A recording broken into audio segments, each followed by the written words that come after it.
This is GKW. Welcome to another edition of Good Karma Wrestling. I'm Gabe Neitzel from ESPN Milwaukee. With me, as always, from ESPN West Palm, Brian Rowitz, and you can catch him on ESPN 1000 in Chicago. He is Jonathan Hood.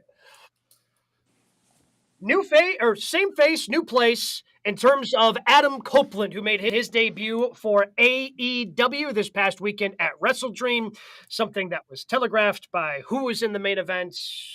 You know, I think we all kind of figured that we would see him. And sure enough, we saw Adam Copeland come out, make the save of Sting, save him from a concerto. Then we see him come out, have his best friend tell him, bleep you.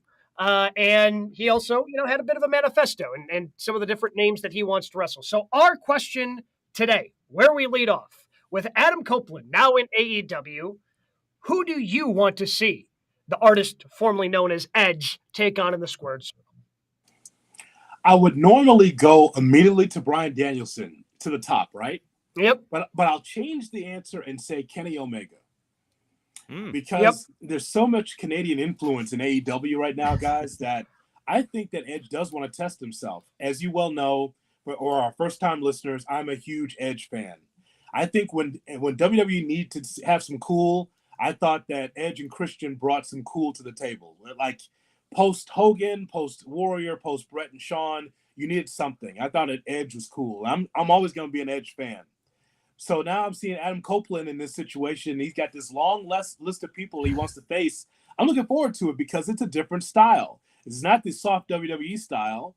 This is a hard, somewhat New Japan, AEW kind of style. I want to see how Copeland can be able to manage. So, bro, I usually would go Danielson. I'm sure he'd be ready for the test, but I'm really interested in Kenny Omega against Copeland to see what that looks like. Yeah, I mean, he mentioned when he was retired, like it was Okada versus Kenny. It's like, oh, this is fun. Like I like wrestling again. Like he had stopped watching and Kenny's got him back. They met for the first time on Sunday. I agree. It's going to be interesting seeing him work a different style because he's not one of those guys that's making the move to AEW that we've seen on the indies work that style before. This is going to be brand new for him. There's something to nostalgia. I want to see him and Christian versus FTR or the Bucks.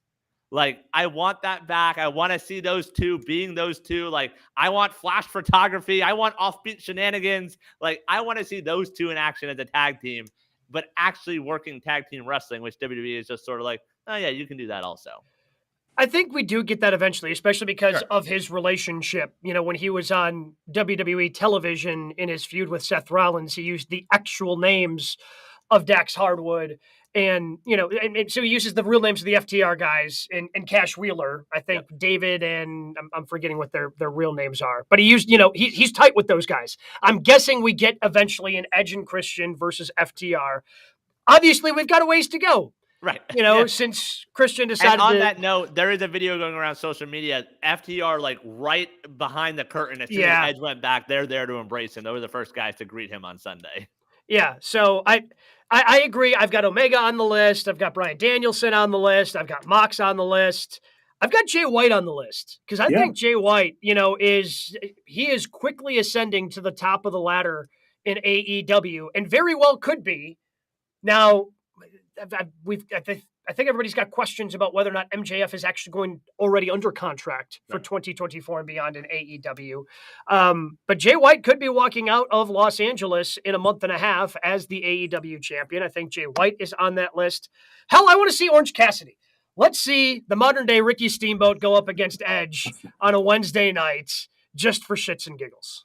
Yeah, I'm excited because you could tell from the promo that we saw on Wednesday night that just the way he was smiling and just like, boy, people are calling, chanting Adam. He's never had that in his career. Right. Remember, before Edge, he's Sexton Hardcastle.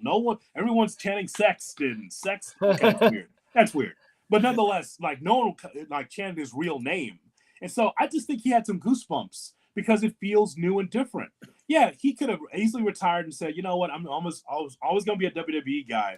But he wanted to test himself, and he feels like he has at least another couple of years left. And so I think we can see these classics. Okay, one thing about Edge, it's one thing to say, okay, radar superstar and very great with the mic, but we've seen him have some bangers over the years. Now he has no choice but every week giving you something quality because There's no 3 or 4 minute match in AEW.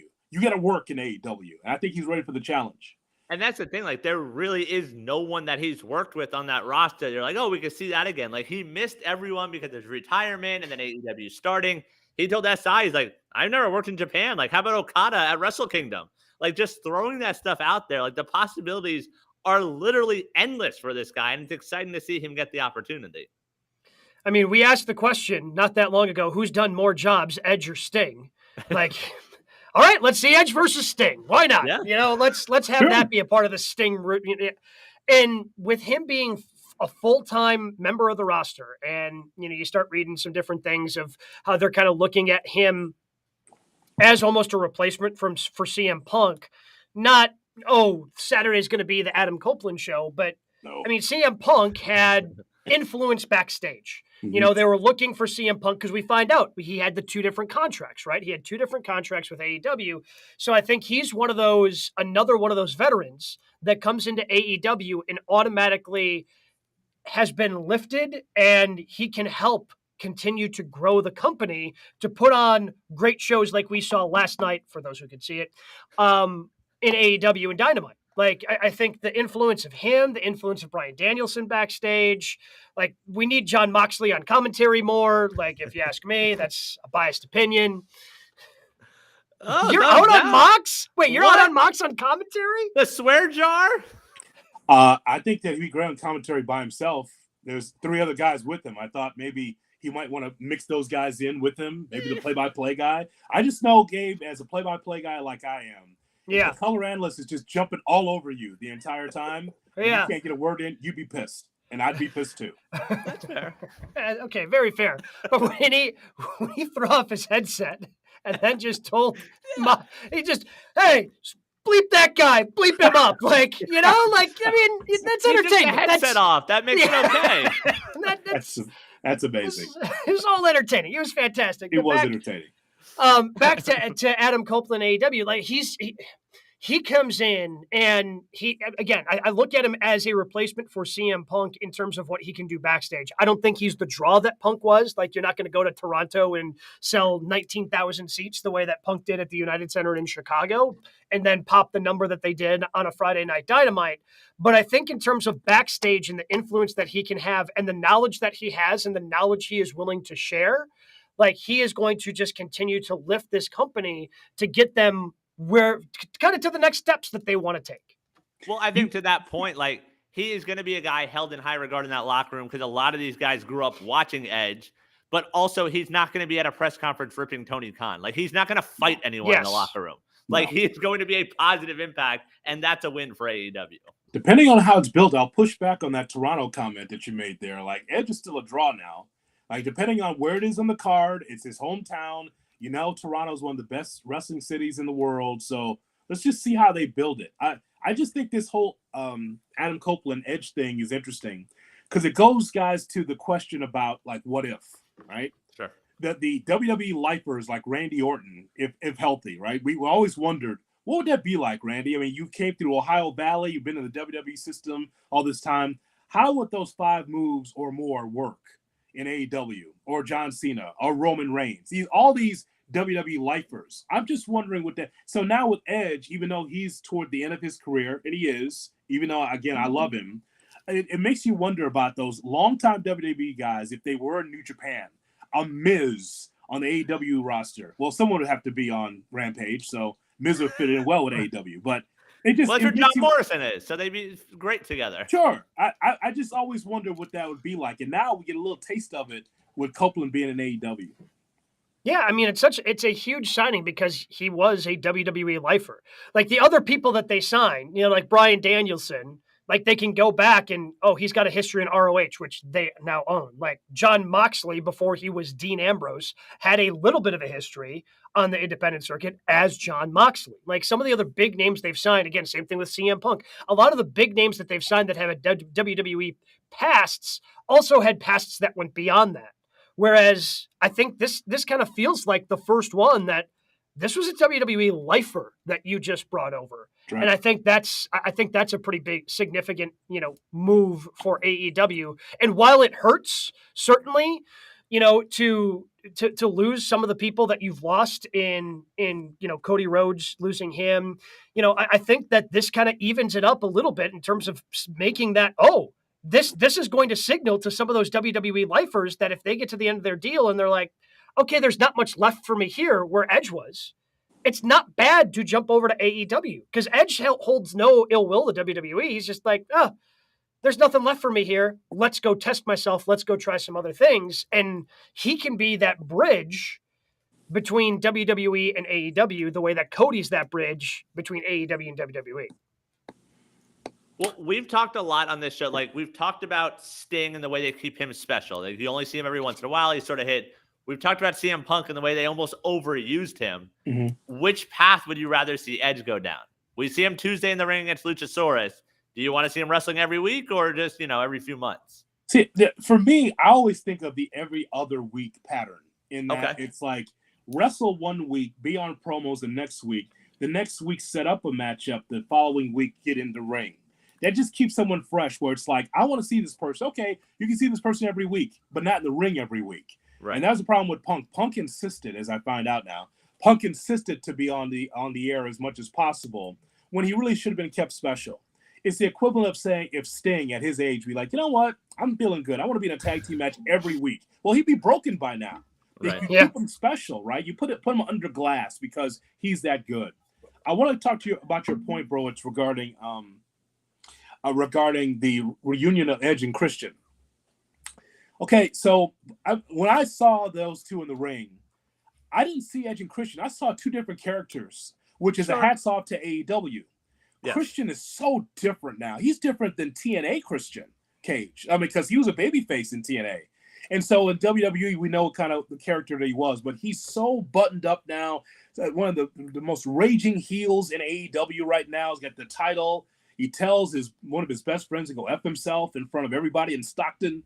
And it's kind of like, I saw Edge and Christian, but it seemed like gave to me two different people. It will take a while for Christian to come back to be a babyface with Edge, for them to come together, because the way Christian is now, he's so far away from being a babyface, it'd be hard for me to see him as a babyface in the next 6 months. Yeah, and I can't imagine Adam Copeland as a heel. Correct. Right? Like I can't see it. He's too giddy and happy about everything going on and the endless possibilities in front of him. Like, even if Tony Khan went, hey, this is the best thing for business, we need you to turn heel, and he goes, yep, I'm going to turn heel. He's going to go out there with that grin every week after his song hits, and he's going to, he's just going to be excited. Like, so it's so. On the opposite end of the spectrum, like, I don't see Adam Copeland joining forces. Also, he doesn't need a father figure, so he's not going to be joining forces with Christian Cage anytime soon either. I mean, I think it's been telegraphed, but it's pretty obvious to me we're going to see Adam Copeland versus Christian Cage for the TNT title in a month and a half, right? Sure. And that'll be great, but is there something and to your point, Hood, like those two in the ring last night, there was no Jannetty. Like, Christian has sort of been the Jannetty of that duo. Right. That wasn't the case last night. That's very good. Very good. But is there a way you do it where, like, Lucha and Nick Wayne turn on Christian and they don't need Christian anymore? Edge makes the save, like, and let those two be Edge and Christian. Like, it could be months down the line, but those two as a tag team, like, I want to see them get a legit run one more time.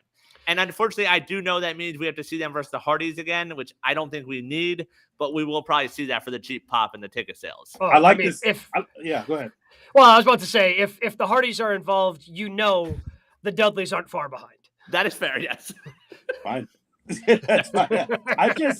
I think that in a deep, dark winter on this show, we should be able to start listing the tag teams that did not have a Jannetty, right? So Edge and Christian, no Jannetty. A Hawk and Animal, no Jannetty. Uh-huh. Right, we got to keep going on a nice little list here of those that held up their end. Right. Yeah. What a great point. Like, Edge and Christian were so good together, even as singles, they held up their end. There is no one lesser than the other. That's totally true. Are Jimmy and Jay there right now? Same. Yeah. Are they? Same. Yeah. Yeah. Because Jimmy's trending toward Jannetty. No. What? No. His brother got the nickname of Main Event Jey Uso. And that's over with you. But the other guy can wrestle too now. Hold on a second now. Marty could still wrestle. It didn't mean he got over. No, that's not fair now. Come on now. The Usos, fine tag team, on the same level, not one over the other. That's not right. Now, you want to do that with the Jacksons? You want to do that with the Young Bucks? Who's Jannetty there? Nick? I lean towards Nick. Yeah. Oh! I lean towards Nick. No. Those are like Taylor Swift fans. You don't want the Bucks fans. You want to do that? Go ahead. But you're the one who asked the question. We're just answering honestly. Ooh. Nick Jackson against Phoenix was fantastic. Did we not see that? Oh, it was tremendous. It was good. Yeah. Yeah, okay. Well, anytime you take a Jackson versus a Lucha Brother, it's going to be fantastic because the four of them just have chemistry that is really tough to match for a lot of different people. They've Lucha Brothers versus Young Bucks, and I say this as somebody who gets tired of the Bucks from time to time. But if you put up the Bucks versus Lucha Bros on every other pay-per-view, I'm not complaining because I know it's just going to be the best match on the card. You know what, Gabe? I don't know which is the lesser Young Buck. I'm being honest. Nick Jackson was fantastic. He was great last night. Exactly. I lean towards Nick, but they haven't really done much singles wise. Mm-hmm. So it's hard to separate them because usually they're either the tag team or they're a part of the trios, whether it's with Hangman, whether it's with Kenny. So they have been a package deal no matter what. They just haven't done enough singles stuff, I think, to even have but again, if I had to choose, Nick would be the choice. Oh boy. RIP to our mentions. GKW _wrestling. We're gonna get it hammered now. And Bros, do you know? I don't know which is because Gabe is right. I have not seen these guys in singles action, only in AEW. I have no idea whether or not is one better than the other. No, they are too comparable. Yes, if I had to lean one, I agree. It's probably Nick, but they're too comparable to have to say definitively, oh yeah, this one's a star of those two. That's the one thing you think about with the Jacksons, though, right? You're like, if one of them wanted to be a single, who could go for the TNT Championship for real? Who could actually? Right. And they're both entertaining. They're annoying, but they're very entertaining. Uh-huh. But hey, they're the number one contenders for the tag titles again. Oh god, that was necessary. Yeah. Again. Yeah. Poor Butcher the Blade can't get open. Yeah. By the way, a couple options in the chat to who we want to see edge face. James says Jay White, Joe, and Mox. Sure. Especially cool Samoa Joe with his whiskey and cigar. Oh, that got over with me, pal. Oh my God, whiskey and cigar Joe. God, comfortable. God, all he was missing was that AEW World Championship next to him as he's just lounging there. That made me happy. Tater throws in Aleister Black, which Aleister Black and anything, and I'm good to go. Sure. Yeah. Where is he? Is he hurt? Where's he been? I think. They drop the trios titles and then they just go away. Well, but at least they've had a presence, and because with Julia, and I think she's taking some time off because she's getting married, and then a subsequent honeymoon. Aww. But at least she's had the the presence to kind of keep the House of Black going. But we haven't seen Buddy and we haven't seen Aleister since they've dropped those trios titles. You know what? If you book it right, you play your cards right, Julia could be the new mommy. I'm just saying, because you're right. She's holding up that whole group now because he's been great in singles. I'm just saying, if you play your cards right and you really book it well and push them to the middle to the top of the card, that could be the new mommy right there. Well, she's fantastic in this new role. I was disappointed that she lost because I thought it made more sense storyline-wise for her to win, the way that they've been pushing her. And then when I found out that she was getting married and going to be gone for a while, then I'm like, oh, okay. I guess that makes sense that she didn't win and they didn't want the TBS title off of television. But that is the biggest news of the week, of course, Adam Copeland in AEW. But what are some of the other top stories in the world of professional wrestling? We call it the 3 count here on GKW. Brian, what do we have this week at number 1? Due to Major League Baseball, Dynamite next week will be on Tuesday night. And as you know, Tuesday night is NXT night. And, well, it was announced this week, NXT next week. Sheer coincidence, I'm sure. But it'll feature John Cena, Paul Heyman, Cody Rhodes, and Asuka. all set to appear on Tuesday night. So we try to avoid it, but there will be no avoiding it next week. Who wins the rating battle, NXT or Dynamite on Tuesday? So Tuesday Night Raw or AEW Title Tuesday. Yeah. Look, clearly it's going to be WWE. And let's start with this first. Because as of right now, and I'm one of those people, and fortunately I had some time where I could go back and just watch on TBS.com today. But I'm one of the people, I'm a Spectrum subscriber. And when I hit record on my, it's recording every Wednesday night. And for whatever reason, somehow on Spectrum and DirecTV, things got messed up. So I'm in the Central Time Zone. So I had the 3 to 5 p.m. 2-hour slot, 4 episodes on my DVR when I went back to watch AEW today of The Big Bang Theory. Now, I had zero interest in watching back-to-back episodes of The Big Bang Theory, so I was a little upset. Yeah. But apparently it's set up like this already for next week. Next Tuesday, Title Tuesday on the same carriers. It's also scheduled to start at 4 Eastern, 3 p.m. Central. I don't know how does AEW not fix this? Because if they don't, you're just shooting yourselves in the foot, because I'm sure the internet wrestling community wants everyone to believe that either you're a WWE fan or an AEW fan, but I'm sure there are plenty of people who want to watch both. And you want to have people be able to DVR your product and have the right thing show up on Spectrum and DirecTV, who are two pretty big carriers across the country. And that does impact the rating, because Meltzer pointed out last night, if you watch within 24 hours, it counts the number. So last night, or this week, NXT got the win, 857 to 800, because Dynamite lost viewers last night because they were watching Big Bang Theory instead. Yeah, that's brutal. If nothing else, it could have been a tie. But I mean, listen. So I like this is what a wrestling war really is. Yes. Triple H will just be like, "Oh, congratulations, you beat our developmental." Yeah. It's always that, right? That BS. And so, but this is what a wrestling rivalry really is. The idea that you just can't win with your own talent. You got to keep bringing people from the main roster. Why do you want to do that? Why do you want to beat AEW? Because they're a different product. I thought you're bigger than that. They're not bigger than that. I want to make sure it's very clear. Make sure it's very clear, wrestling fans. The WWE is not the bigger person. The idea that you see AEW, they're competition, but they're different. They're a different company. You're the mighty WWE. You just win with your developmental kids. Sprinkle a little Baron Corbin in, you should be able to win, right? No.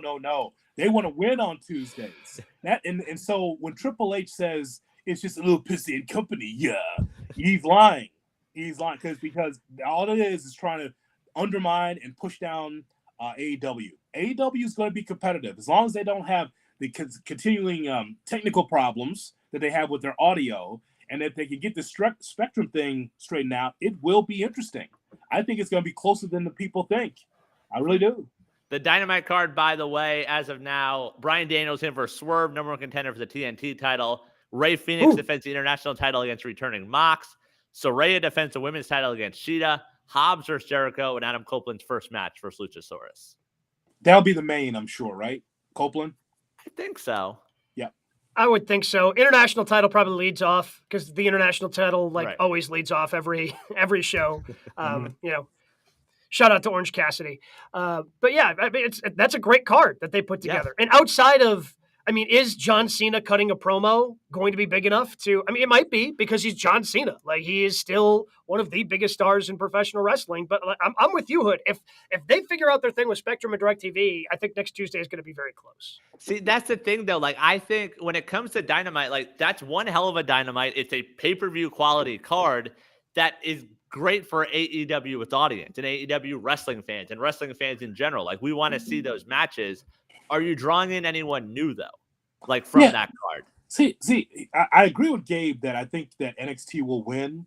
I think the reason why is because as wrestling fans, we're a creature of habit. Sure. And I think there's some people who's going to be looking for Dynamite on Wednesday and what the hell happened? That don't DVR and don't realize, hey, they're on Tuesdays. What are the Minnesota Twins doing on my television? Exactly. What's with the towel? What's with that? I don't understand. Where's my wrestling, right? That's what it comes. So we're creatures of habit when it comes to that. And so I think that people will miss Dynamite on Tuesday. Where's my Wednesday? Because when you move the day and time, that brings the audience down. But again, my overarching point of this is, why does NXT or WWE need to win so badly against AEW because it's a real rivalry. But then they deny it, and so it's just BS. Like, why can't you just roll out your Tiffany Strattons and your Braun Breakers and just go about it? Beat NXT with that. Can't do it? Why? No. And that's the thing. So, like Tater points out also, it's Tony Khan's birthday on Tuesday. So, happy birthday, Tony. You might lose to WWE in the ratings. And the weird part as a wrestling fan is that, I don't know if we would have gotten into it. No Mercy this weekend, NXT's premium live event, was damn good. Yes, and that was an NXT roster. And now, like you said, you're throwing out Tuesday Night Raw, and you're going to get people. Yes, you're like, oh, Cody, I know him. Cena, I know him. So you have to pick a lane. Like, what are you doing? NXT should have been riding a high right now. And now it's like, oh, no, sit down, young fellas. We have a competition to win on Tuesday night. Oh, how much of this is also them trying to, because they're in the middle of trying to sell all their TV products. Like we know, they were able, to sell SmackDown. They're taking away from Fox, and USA has SmackDown now. And the future of NXT on television's a little up in the air, is it not? It should have never been on TV. That was my private little show that I would see on WWE Network quietly. Like, I'd turn it on and I'd be like, I don't know. Am I supposed to be watching this? This is great wrestling. It's a great TV. Like, oh my God. It was a nice kept secret. Then you had those takeovers. Oh my God. Under Triple H, you had to watch every week because I don't know, it was pro wrestling in a sports entertainment company. It was great. And then, like, I fell off because they changed it, and all of a sudden the studio looked like the Jenny Jones show, and I just didn't want to see it anymore. Then they had wrestlers that just couldn't work. Like, okay, I don't want to see this. I want to see Kevin Owens. You know, like Sami Zayn, guys that can work, veterans from the indies that came to NXT and made a big difference and a big splash. That's what I like. Yeah, but I'm just curious if that's a part of this, as they try to figure out if NXT has a future home on television. Because USA, the money that they spent on SmackDown, it would seem, and we had this discussion when that news came out a few weeks ago, based on some of the reporting around that Raw and NXT are still out there. And who knows what happens with those. So to me, I'm wondering if, are they also putting on the full court press to be like, well, if Turner's out there giving them 3 shows, 3 nights a week, granted it ends up being, WWE still has more hours since Raw is a 3-hour show. But if they're going, well, if they're getting 3 nights, we got to make sure we have 3 nights. So we've got to bump this NXT rating against them head to head so we can go out to the people we're talking with and saying, well, see, Turner's spending money on them. You should be spending money with us. And remember also, there's the talk of Raw possibly moving days, and Tuesday probably being the most logical day. I've read this just moments ago as we were talking about this whole Raw and NXT thing. They're going to move to Prime Video, and the matches will be called by Al Michaels and Kirk Herbstreit. Oh, good. Yeah, so you think Al will be into that? Yeah, I think you think Al will be more into Tuesday Night Wrestling than Thursday Night Football? Because right now he's not very interested in Thursday Night Football. Yeah. He is collecting checks. Wait until tonight's game. Yeah. You want to see some bad football? Ooh. Wait until tonight's game. You want to do a longer show tonight, Hood, so you don't have to watch the Bears? Man, can we just keep going until 10? 10 My God. I mean, just anything to get away from that nonsense. It has been a rough road. As I always tell you, my best hour of the week. No Bears talk. It's great. It's the best. No, but Gabe, and I think that, Brian, the world is their oyster, the WWE. They can go anywhere because they can be able to draw money. And I just think it comes down to the highest bidder. And if I'm Peacock, I hold on to WWE as long as possible and put it on the platforms. But boy, because of Raw and because NXT, and you're right, the number is getting higher because they're throwing stars in there, they can go anywhere and people will follow them. There's this feeling out there in the wrestling, the internet community, like, well, if you put it on in a pay window, if you put it in Prime, no one's going to watch. No, they'll find a way. Will they draw the same crowd? Maybe if Raw comes to their hometown, but people love wrestling. They will find it no matter what. And that's why, like, and WWE Brian's the living embodiment of finding wrestling anywhere. Yeah, but that's the thing. Like, nights like this is perfect for us as wrestling fans because, like, when I saw originally like Cena and Cody on NXT, I was like, oh well, Dynamite's gonna be one hell of a show. Like, Dynamite's already enjoyable, but Tony's got to compete a little bit. And like, I'll pencil in right now, Bryan versus Swerve. That's my match of the week next week. Like, can I work ahead? Like, I'm good to go with those two in the ring. Like, that's what we're gonna get this week. Yeah. I as we as a show, we're kind of out on the ratings, but I think it is fascinating to see how this all materializes between these two companies. I'm really into the tickets lately. That's where I am, just because butts. It's like downloads for our company for Good Karma. Downloads tell a greater story than the actual Nielsen ratings. We never talk about ratings for our shows because it doesn't matter. It doesn't represent how many people listening. Then at the end of the month, when we get the downloads for this show and the shows we do in Good Karma, there are people listening and thousands and thousands and millions of people downloading the shows that we do at Good Karma. So to me, it's interesting to a point because it's head to head. But ultimately, I'm looking at ticket sales. That's what I've been into lately. Like Stockton for AEW. I mean, they're averaging 3,000 or 4,000 people on a Wednesday. I mean, beggars can't be choosers. Get butts and seats. I just think that for AEW, from a ticket standpoint, guys, I just look at it as smaller venues, pack it out, 3,000-4,000 seat arenas instead of these NBA arenas, these NHL arenas. I just don't understand why you try to retrofit 3,000 people into a 20,000 seat arena. I just don't get that. But this is AEW's policy so far. So, yep. What do we got at number 2, Brian? Saturday night at next WWE Premium Live event will take place. It is Fastlane live from Indianapolis. What are you guys most interested in at Fastlane? I'm interested in this tag team event. I'm interested in what they're going to do because I have a hard time seeing the Judgment Day lose the tag team titles, but also like Cody doesn't lose. And I don't think you want main event Jey Uso to take the pin this early, or maybe you do. I don't know. My guess is that Jey ends up eating the pin or it ends up being a pretty schmozzy finish, but I'm curious to see what they do because I don't see Cody and Jey as tag team champions, but also somebody has to lose the match. Somebody's got to be looking up at the lights and taking the 1, 2, 3 at the end. And I'm interested to see who that ends up being because Jay's pretty over on Monday nights. Like his music hits, he gets a pretty good pop. He gets the crowd going, everybody, and that's a really cool look when he does that away from the camera. The crowd's into it. I'm curious to see who ends up being, if indeed they make Jey take that loss in the tag team match. Right, but you're really interested in the world title match, aren't you? Because I think that, and let me tell you, just to put a bow on all of this, Dynamite and Raw guys were terrific this week, absolutely terrific. I understand it's a go home show for Indianapolis for Raw. I thought it was a fantastic show. They did some old school Mid-South stuff from the beginning. Like you have a brawl at the beginning of the show, not some long promo, just like a brawl. Great. We got a great main event we'll talk about as well that happened on Raw.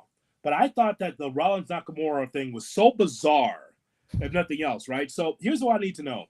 At Fastlane, when Rollins is down and the 10 count is being administered, will we get Shinsuke on the screen counting? Or is it going to be the referee? Because that's the most bizarre shit I've ever seen. How did Shinsuke on the screen know how to stop at 7? How did he know?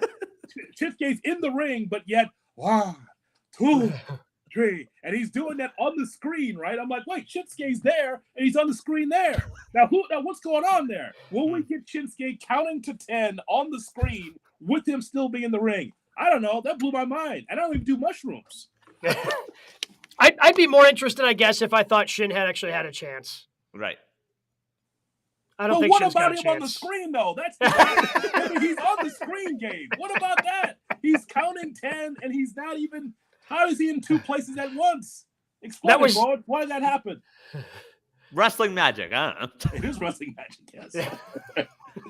I mean, that's the thing. Like, looking at this card, only one singles match is announced. Is Rollins versus Nakamura. Cena and LA Knight versus the Bloodline. Like Gabe mentioned, Judgment Day versus Cody and Jay.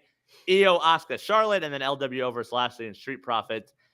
If we get a title change, like that would be cool. I don't really see that. I agree with what you're saying, the tag title match. What's main eventing this show? Can you guys not hear me on the show? Hello? Can you guys not hearing me? I just told you we saw wrestling magic. What the hell is wrong with you? Hello? Are you guys hearing me? Microphone all right? Hello? I think so. Am I live? The world title match. It's Shinsuke Nakamura. But it's John Cena and the Bloodline. That's the opener. That's the opener. John's got things to do. He ain't hanging out in Indy longer than he has to. He's going to be on NXT this week. He obviously has way too much free time in his life. He's going to the Performance Center. He's not going to go to the very walkable Indianapolis, field house and stick around there all night. Get me out of here. First match. Do it MJF style. Just keep doing the opening match. That's how you do it. Opening match. Out. Get on the plane and get out of there. That's fair. I mean, what is wrong? So what if? Let's just say what if with Nakamura. What if Seth Rollins and this whole back thing is real? Is it real? Is this bad, or are they telling a great story? I think there's an element of truth to it. I mean, when you wrestle that long, you're going to have chronic injuries, and he would not be the first to have a chronic back injury. And so I think there's an element of truth to it, and that's what makes good pro wrestling stories in 2023. When you find that element of truth and you're able to sprinkle it in, and you can make it more real. They always talk about how the best wrestling characters, well, it's just yourself turned up to 11. Well, okay, so then it would stand to logic that the best wrestling stories that you tell end up being personal to you. And then, you sprinkle in some of that wrestling magic, you turn it up a little bit, but you still have that foundation of realness to you. So it's easier to kind of, connect with that story as that performer, whether we're talking about Seth. And by the way, Shin, I wish they'd have done this years ago with Shin, man. Like, just do this version of Shinsuke Nakamura, give him the subtitles. Like, even though you don't understand what he's saying, you can still read what he's saying. And the way he delivers it, he's just so confident in his first, initial language that he knows. Like, he's just doing tremendous character heel work as this version of Shinsuke Nakamura. To me, it's the best Shin that we've had in WWE, which is why I'm disappointed that it's just a foregone conclusion to me that he's not going to win. Right. I agree with that. Like, I think if it was someone else, like, I might believe that Rollins going to drop it, but like, there's still the Vince aspect. Like, I don't think he's going to look at Knock as a world champion. So I think because of that, like, we don't see Rollins drop it just yet. I'd love to be surprised. Sure. 100%. I would love to be surprised. Like, if I will mark the bleep out if Shinsuke Nakamura wins on Saturday night, I will be so excited. It's just a different Nakamura that you guys just laid out. We just laid out just laid out the reasons why he should be champion. Yeah, like WWE logic. Mm-hmm. I feel the same way about Shinsuke Nakamura winning over Seth Rollins that I did with Samoa Joe and MJF. Mm-hmm. Like, I really wanted Samoa Joe just to see what Samoa can do, and plus, like, again, we've talked about the AEW championship and how it's getting cold because at least they're now heating it back up with what they're doing with Jay White because Adam Cole's out of the picture. And not that the championship with Seth is cold. It gets featured every week. Mm-hmm. He's got the song. He's super over. But I've always wondered what Shinsuke Nakamura could do as a world champion in WWE because he was so hyped when he came over from New Japan. His battles with Bobby Roode in NXT are legendary. And I've always wanted him to have that opportunity on the main roster, and we've never seen it. But we finally found a character where he could do it. Yeah, I like to be surprised. I like for him to go over and win the championship because the storytelling has been great with it. So much so that Seth Rollins actually was more of himself. Took the glasses off.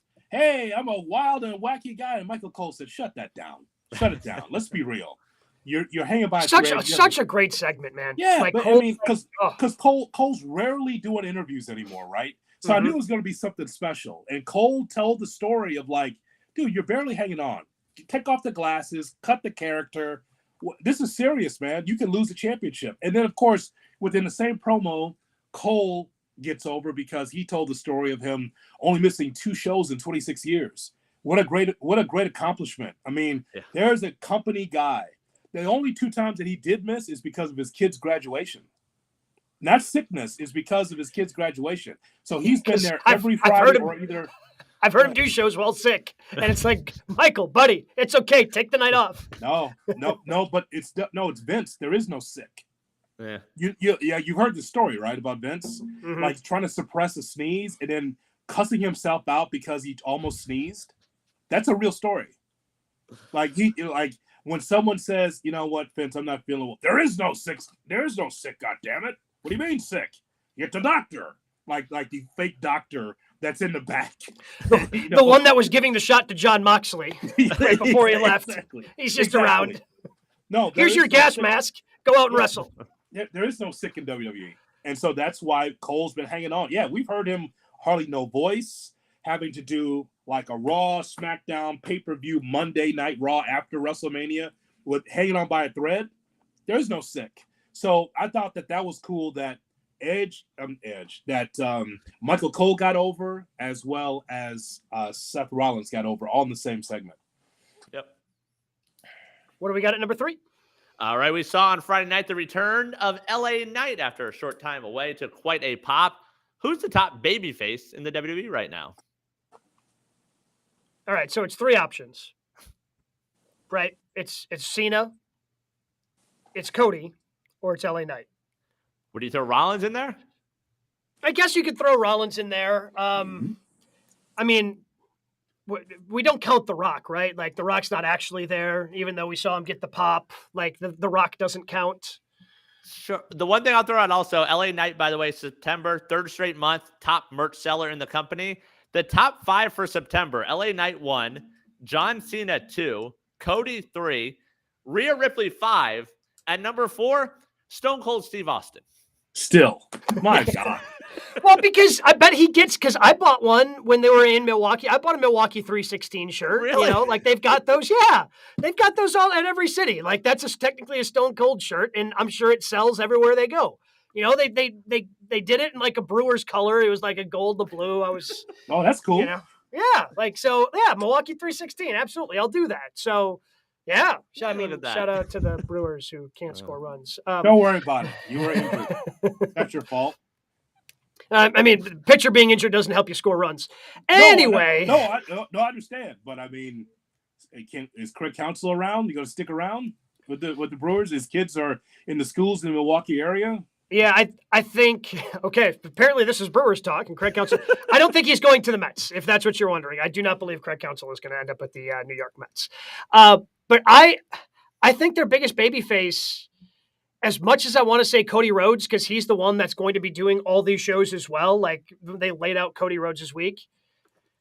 Like anytime John Cena's around as much as he is right now, it's John Cena. Like Cena is still the top babyface in WWE if he's around this much. And as long as he's showing up every week on either Raw or SmackDown, it's going to be really tough to unseat Cena as the number 1 babyface. So with this new storyline that Cody Rhodes is in, do you feel like he's gone down a few pegs as far as popularity? This whole thing, it's flat. It seems like they're just stretching and just wasting time until Survivor Series. I personally don't like it. I don't like this whole thing of Cody. I'm gonna bring in main event. You know, I'm gonna bring in one of the Usos, and it's kind of like, really, like you're just kind of wasting time to me. That's not a hot storyline for me. I completely agree. Like Cody feels like he's just spinning his wheels, but like I get what you're saying with Cena, but that reaction from Cena of him being like, "Oh my God, like I get to team with LA Knight," like him sort of giving that rub, like it's LA Knight for me right now, but I see that ending in a few months because I think he's going to be in that spot where he's not going to be chasing anything. Like exactly, maybe he gets fed to Roman at Survivor Series, but like there does come a point where like there's an expiration on this right now. Too bad we can't get a LA Knight Gunther situation happening.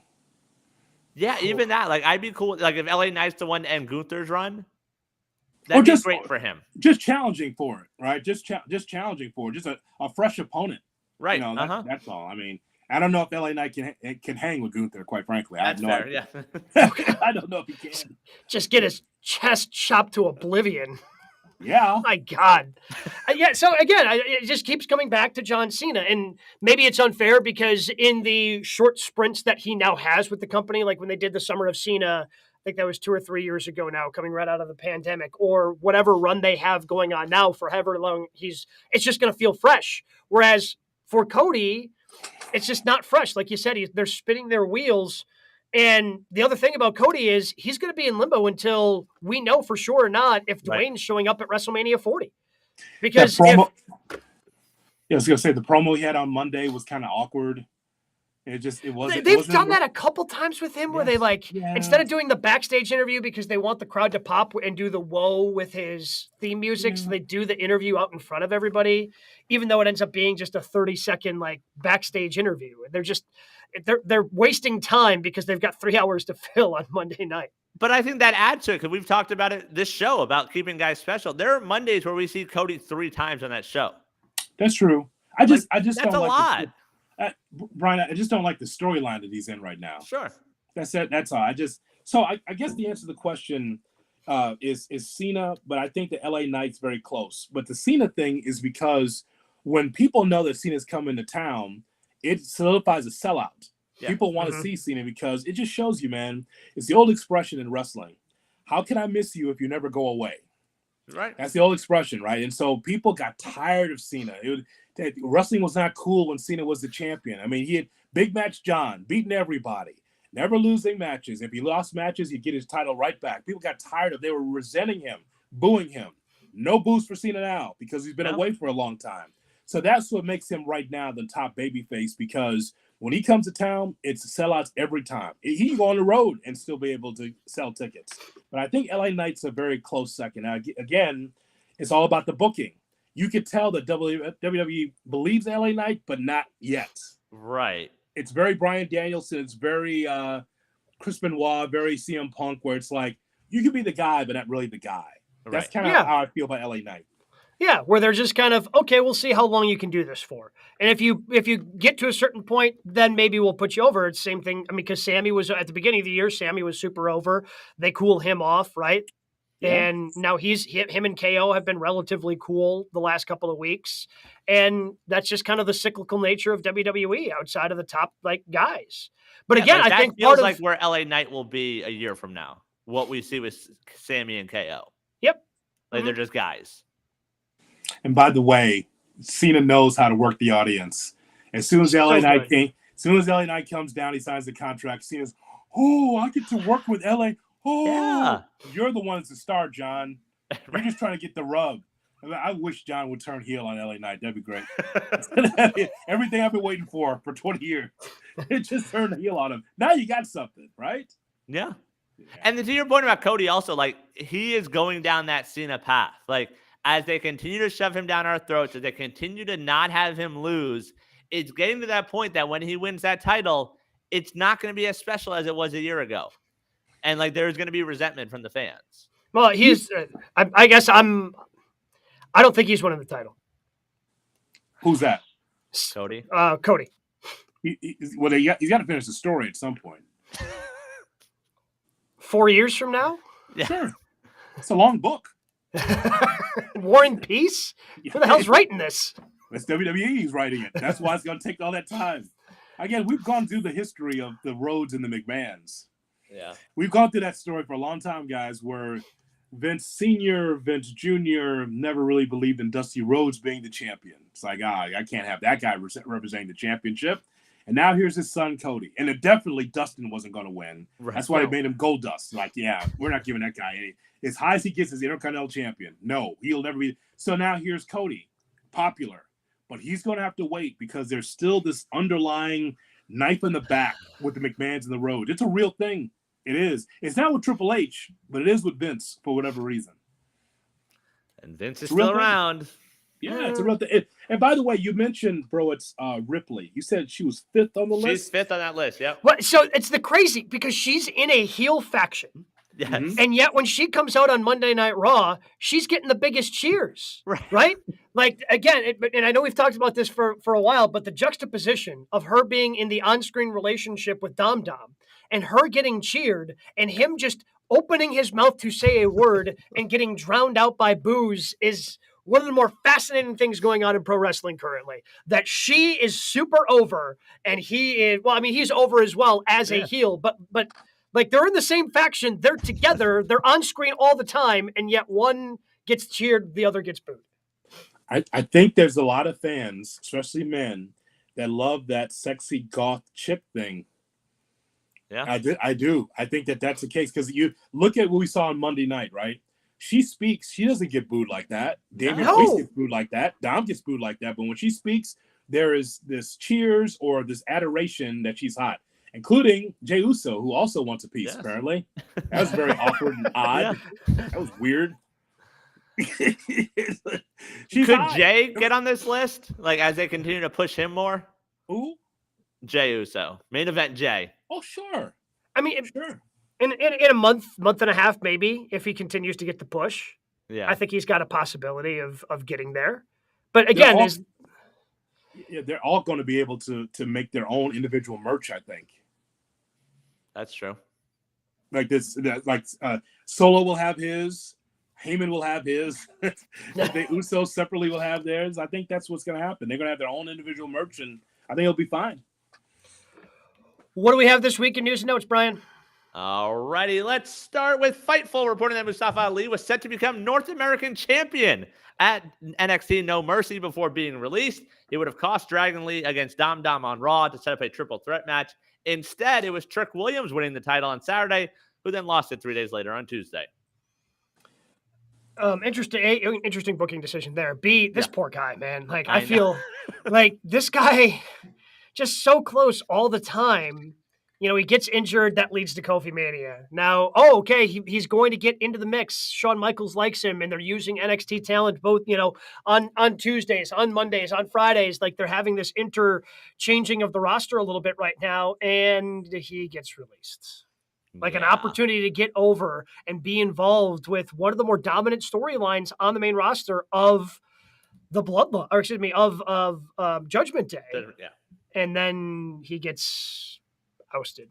And remember also the reports last week were that NXT was caught off guard by his release. So good communication there.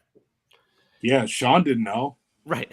Sean didn't know. He's trying to recreate the Attitude Era. So he was not privy to those meetings, apparently. So, as we always say, some of these independent wrestlers, and they could be able to make a mint away from WWE. And I think Ali, and again, we were talking about this a couple of weeks ago. He had a great vignette or two he put out on social. I'm like, you can't put that guy over, but there's always been issues. Ali's wanted his release for 2 years now. And so now, you know what? He'll make top dollar in the indies. And I think that it could be AEW, it could be Impact, but I think that he could still be able to help some company because he's so talented. Injury update. Adam Cole says on Twitch he will need 2 surgeries on his ankle. He'll have 4 screws and a plate inserted as part of the recovery. Said it's the most painful injury he's ever had. Damn. Okay, so Gabe, here's the question with this. So when can we expect a return? That sounds serious. So that sounds like almost a year. Yeah, I was about to say 8 to 10 months at best. If you're having 2 surgeries on your ankles with that much hardware in there? Okay, so does that keep MJF a babyface for the next year? So again, this all comes down to he says he doesn't have a contract for 2024, so the bidding war of 24 is still on, which means at some point he's got to drop the ROH titles, which means at some point he's got to drop the AEW championship. And if he is the one behind the attacks of Jay White, he's no longer a babyface.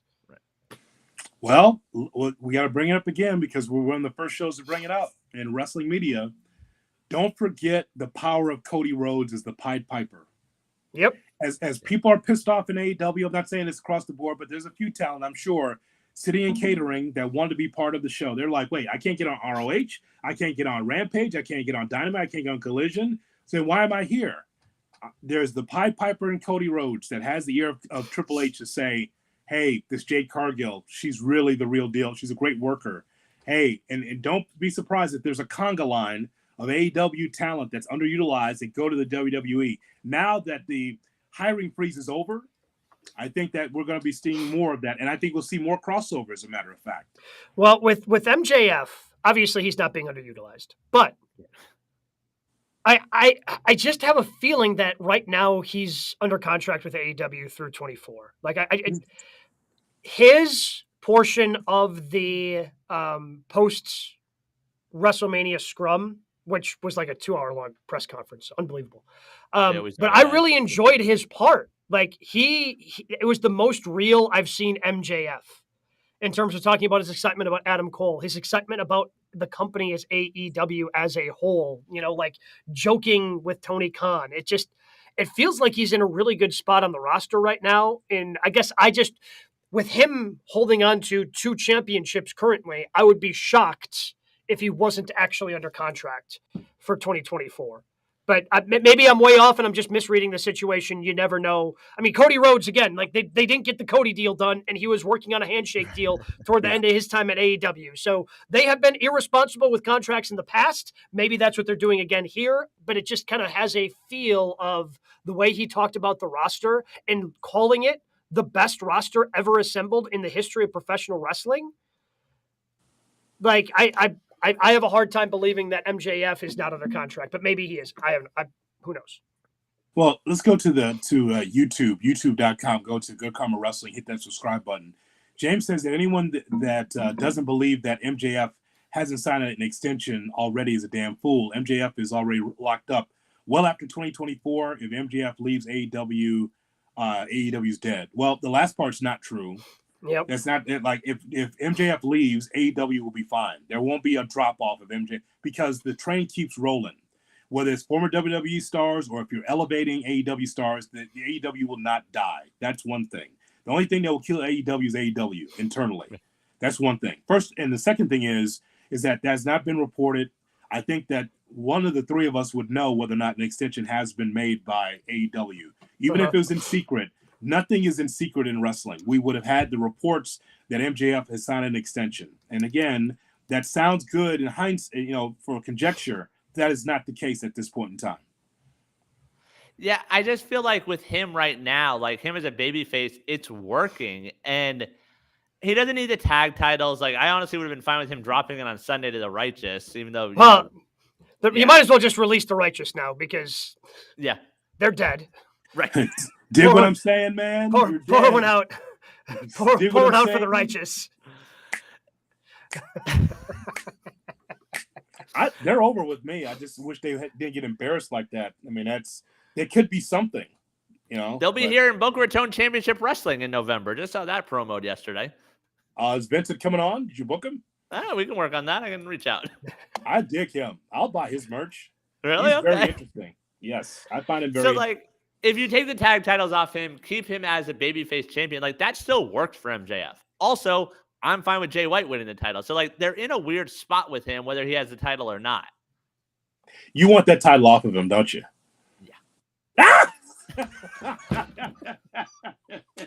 What? He wants the title off. He wants Jay White. Hey, that Bullet Club Gold thing's over. I get it. Bang, bang, gang. I didn't realize that Rhodes had 2 words for us. Guns up. Wow. Yeah. How about that?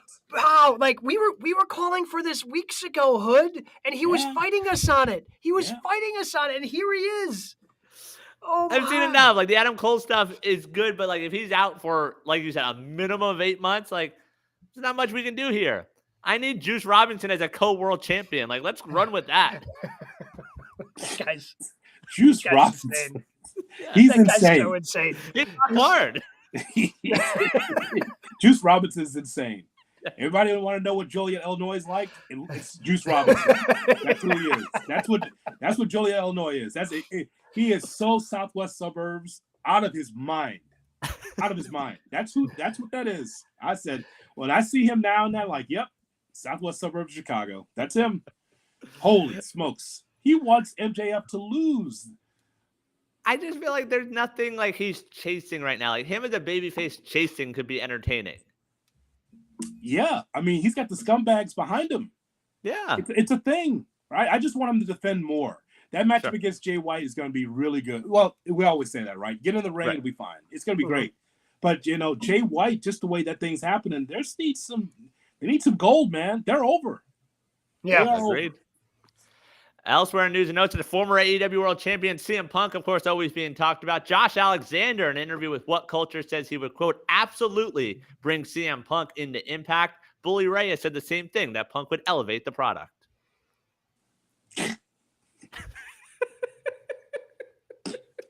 Well, look. I mean, they're not wrong. Right? Right? He visited them. Remember, he was backstage that one night in Chicago. Like, I don't think it's actually happening, but I'm saying CM Punk on Impact would elevate Impact. Yeah. That cannot be disputed. That he would elevate Impact. That is correct. But like, again, with the 3 weeks of TV behind, I already know what happened. That's the problem. Well, so we talked about it with Adam Copeland. Can you give me a list of dream opponents for Punk and Impact? You got anything for us? No. Kenny King. Okay.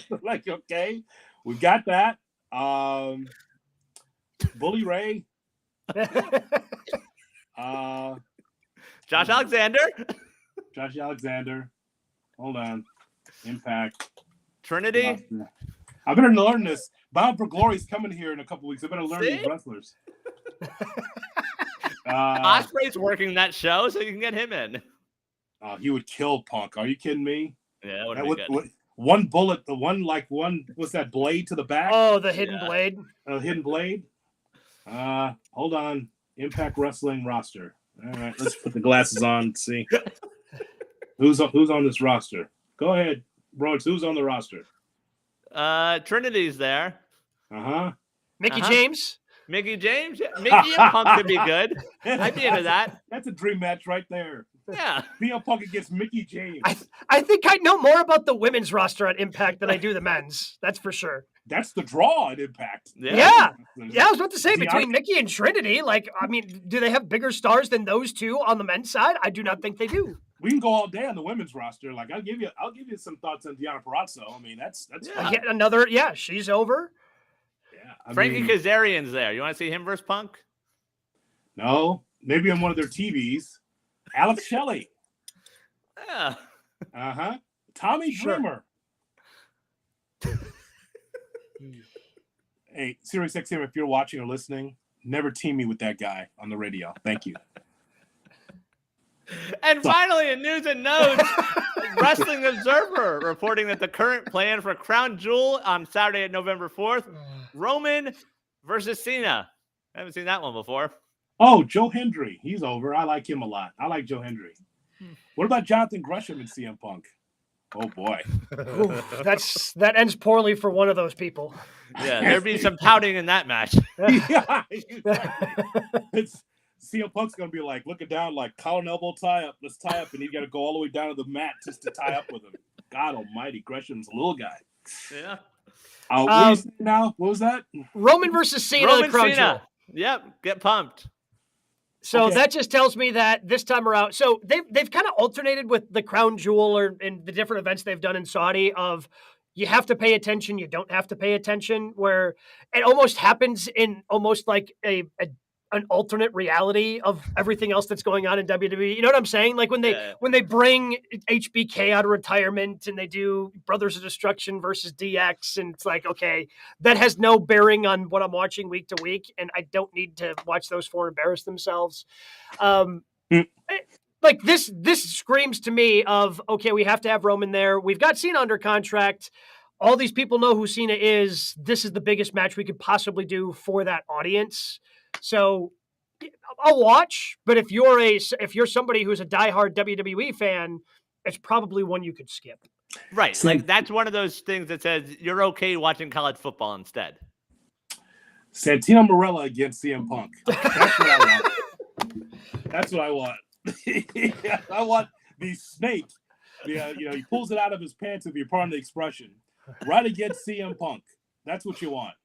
That's right. The commissioner, Santino Marella. Oh, yeah. All right. That's it for news and notes. All right. Try to keep this as brief as possible. Matches of the week, gentlemen. Matches of the week. I'll keep it brief because we can go another hour on this because wrestling was fantastic. The last second week in a row that we're saying this, by the way. Brother, it's not a complaint. I want to make sure those that are listening, it's not a complaint. I'm just saying that wrestling is at a fever pitch across the board. It's amazing. It's hard to narrow down the best matches because they're all very good. Aussie Open against FTR at Wrestle Dream. No shock. Because I am a tag team mark. So outstanding. Classic tag team match. Unfortunately, Davis gets hurt in that match. He broke his wrist, so he's going to be out for a little bit. And you saw it like when it happened, right? Yeah. He immediately grabbed he his stopped wrist. using it. Yeah. God. Physical style. Again, these guys just... But right, Danielson breaking an arm. This guy's like, okay, well, I guess I just can't use this wrist. We'll still figure it out. Oh, okay. Cool. Physical style. Yeah. That's what it is. I mean, you don't see the Miz doing that against Drew McIntyre, do you? Nah. Okay. All right. So Danielson against Zack Sabre Jr. I need to see that match again. Yep. I think we're going to. Well, yeah, I was about to say the way they teased it at the end of, well, he took him out with a strike. We don't know who the best technical wrestler in the world is. That hints to me that we're going to get a home game for Sabre, and they're going to do that in New Japan. Maybe they do it at Wrestle Kingdom, and Bryan Danielson gets to have that dream come true. And Sabre said it. He cut a promo on social. He said, like, yeah, you beat me with a strike. You're not technical. Like, let's do it on my turf now. Mention Japan. So sign me up. We need to join. Oh, God bless America. Are we going to have to do that again? We are. Oh, I guarantee Hood hasn't canceled yet. No. No, I've not. For those new to the program, we all separately subscribed to New Japan World last year so we could watch Wrestle Kingdom, and then had trouble figuring out how to unsubscribe because, well, the website's in Japanese. Yeah, so we still have 3 months to learn Japanese, though, so we've got that going for us. We got some time. You can't unsubscribe if the description is in Japanese. I don't know what to hit. I don't know. Help. Hood subscribed 3 more times at this point by trying to unsubscribe. He's got 3 different ones now. He's a member of their dojo. He just doesn't know at this point. And I'm getting complaints down the hall. What is this in Japanese? Is this Japanese porn? No, it is not. It's wrestling. Well, how do I know? Well, because it is. It's in Japan, dear. Tiffany Stratton against Becky Lynch and No Mercy. Oh! Good for you, Hood. Good for you. Oh! Not only, man, Hood just sneaking up because he's the ROH guy on the show, and suddenly he's tuning in for No Mercy. It's main. Here's the thing about NXT. I don't know how Broads does it. If it's a main roster person, I'm curious. I like to know, like Becky Lynch against. I saw it the first time; it was great. This time was a banger as well. This was a great match between those two. I'll add Dragunov against Carmelo Hayes because Dragunov won the NXT championship. But I mean, for a show that's supposed to be, it's NXT, they're in Bakersfield. They did a great job, those guys. But it ends up being main roster talent against the kids. Sure. And it works. Now the rest of it, I fast forward to the rest of it. I just went to the end. I didn't watch the whole show. See, that's the thing. Like, there was enough buzz on social, and like friends were like, "Hey, you need to watch the show." I watched that whole show. It's the first takeover I watched all of in God knows how long. But I don't have those. Didn't make the cut for me for 3. I'd say overall honorable mention to No Mercy.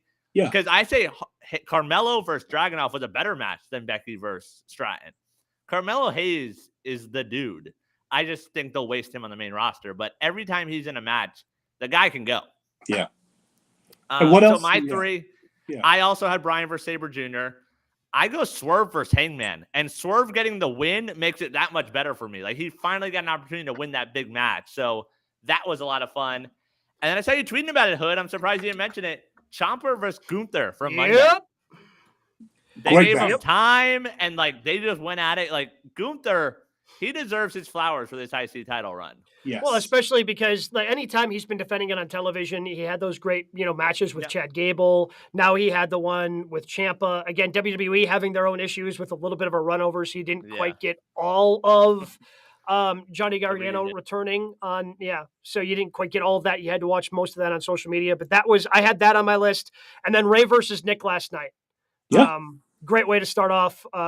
Dynamite. I mean, Danielson versus Sabre, FTR versus Aussie Open also on my list. Like, those were in a night that was really good for matches. Like, those were the 2 that stood out at Wrestle Dream. It's just insane. Like, we could keep going because there's so much good wrestling. Like, again, not a complaint, but I had to cut off at 3 at some point. The whole thing with Ciampa and Gunther was a swerve on the audience. Right? Because you thought for sure that's Fastlane, right? It's or next week. This is one of the rare times in wrestling. It's like this signing is for the big event. Nah, let's do it tonight. Nah, it's not going to happen tonight. No, It's happening tonight. It rarely happens in wrestling, but that was the main event. They gave him plenty of time. Ciampa and Gunther, they delivered. That's why Raw, I thought, was fantastic on Monday. Yeah, like we've seen that story plenty of times. Like, oh, we're doing it tonight. Like, oh, someone got attacked. Like, we're not doing it tonight. Yeah. They did it that night. Yeah, they swerved the audience. It was great. Yep. Yeah, so again, yeah. Just good storytelling with bringing Gargano back. Like I'm interested in, for the first time on the main roster, the future of Tommaso Ciampa. Yeah, hopefully that works out. That's the hope, right? That's definitely the hope. And I thought Wrestle Dream overall, you knew they was going to deliver. It's just like all of it was great. And Brian, to your point, Swerve against Hangman. I don't know what that does for Hangman, but Swerve is on the way up. Yes, he's on the way up. And that never mind about the faction. Put that to the side. Just Swerve himself, though. He's on the way up. Now, I don't know if that means a title match. You're just going to discard Prince Nana like that? Are you kidding me? He's the manager, but like Cage always losing and the ROH guy, get him out of there. I'm talking about like that Swerve Strickland should have a title on him in the next 6 months or less. Well, I'll throw it out there now. I think he beats Bryan on Tuesday night. Wow. I think that makes more sense. Yes. But I mean, I guess it's for the TNT title. So, like, if Bryan's number one contender, his dad has passed away, like, you've got a story there. Oh, my God. But I think Swerve wins. I love how we're thinking about this with the Christian Cage character, whose dad is dead. I don't know about Christian Swerve's Cage parents. Can go in on. I mean, could you imagine Tony Khan going up to his wrestlers and go, "Hey, is your dad dead? I just wondered because we're gonna get a program with you and Christian. Your dad died? Is he dead? Is he dead? Is he dead? Oh no!" and that Dynamite show. Let me tell you something. I don't know who's producing it, boy, but that's a different show that I've been watching the last 3 years. Holy smokes! Shout out to Toni Storm. Shout out to her. She is must watch right now. She's in a semi-main spot. She pretty much was in the main event, right? That was the main event on Wednesday. That was the last match, before Copeland came out. Her in Sky Blue. Oh my God, timeless Toni Storm. Fantastic. Have you ever seen a wrestler throw to break? I've never seen that. I've been watching wrestling for years. I've never seen someone throw it to commercial and be accurate. Oh my God. Excalibur's reaction, like, oh, all right, I guess we're going to break. It was great, man. Great timing. She was fantastic. Her lipstick's all over the place. She looks like she's a wrestler, like, from the 1950s. I love that. The Hobbs coming out of nowhere. What the hell is this now? Now he steps up to yet another level. Is he part of Don Callis' family? He's not just toiling in the mid card. He stepped up now. And I said, wow. Now again, different. Love it. Him versus Jericho Tuesday night. It was great. Fantastic. I love what they're doing with the show now. It's a different show, guys. I'm telling you. Different show than we saw even a year ago. I don't know what they're doing. And hopefully Tony's not involved. It's great. We'll have plenty of things to talk about next week. We'll have a Fastlane recap. Who's going to win in the battle on Tuesday with Tuesday Night Raw, basically what NXT is becoming, and with Title Tuesday for AEW. So many great things happening in the world of professional wrestling, and hopefully we have more matches like this. Again, this is the second week in a row where it's been tough, I think, for all of us to narrow it down to just 3, and hopefully we have more of that coming up next week.